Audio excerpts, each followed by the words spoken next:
আসসালামু আলাইকুম ওয়া রাহমাতুল্লাহি ওয়া বারাকাতু।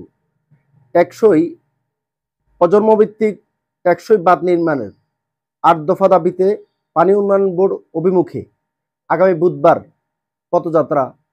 অত্র পদযাত্রায় ফেনীবাসীর পক্ষ থেকে ৮টি দাবি আমরা জানাবো, যাতে মাননীয় সরকার উপদেষ্টা সহ ফেনী পানি উন্নয়নের সাথে সংশ্লিষ্ট যারা জড়িত রয়েছেন সকলকে আমরা উদাত্ত আহ্বান জানাবো এই ৮ দফা অতি দ্রুত বাস্তবায়ন করে ফেনীবাসীকে প্রাণের দাবি রক্ষা করার জন্য।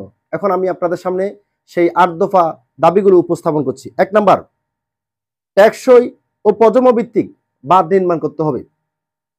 ২ নাম্বার, বাঁধ নির্মাণের দায়িত্ব বাংলাদেশ সেনাবাহিনীকে দিতে হবে।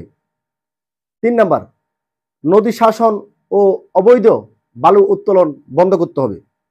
৪ নাম্বার, মুসাফুর ক্লোজার ও সংশ্লিষ্ট এলাকায় বাঁধের রক্ষণাবেক্ষণ করতে হবে। ৫ নাম্বার, খাল খনন ও খাল দখল করে গড়ে ওঠা অবৈধ যে স্থাপনাগুলো রয়েছে সেগুলো উচ্ছেদ করতে হবে। ৬ নাম্বার, ফেনী শহরের জলাবদ্ধতা নিরসনে কার্যকর ভূমিকা গ্রহণ করতে হবে। ৭ নাম্বার, দুর্যোগ প্রতিরোধে প্রয়োজনীয় সরঞ্জাম সরবরাহ নিশ্চিত করতে হবে।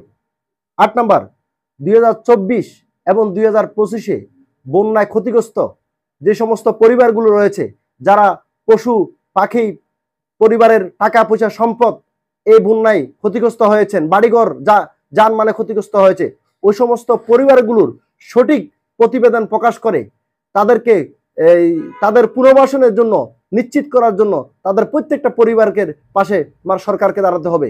এই উদাত্ত আহ্বান রেখে টেকসই বাঁধ নির্মাণ করার এই ৮ দফা দাবি উপস্থাপন করে ফেনীবাসীর সর্বস্তরের পক্ষ থেকে আমি আপনাদেরকে আহ্বান জানাবো, সরকার যেন অতি দ্রুত ফেনীবাসীকে এই টেকসই বাঁধ নির্মাণ করে এবং এই ৮ দফা দাবি বাস্তবায়ন করে আমাদেরকে আমাদের প্রাণের দাবি, আমাদের ফেনীর মানুষকে মুক্তি দেওয়ার জন্য, ফেনী মানুষের পাশে থাকার জন্য এই সরকারকে উদাত্ত আহ্বান রেখে শেষ করলাম। আসসালামু আলাইকুম ওয়া রাহমাতুল্লাহি ওয়া বারাকাতুহু।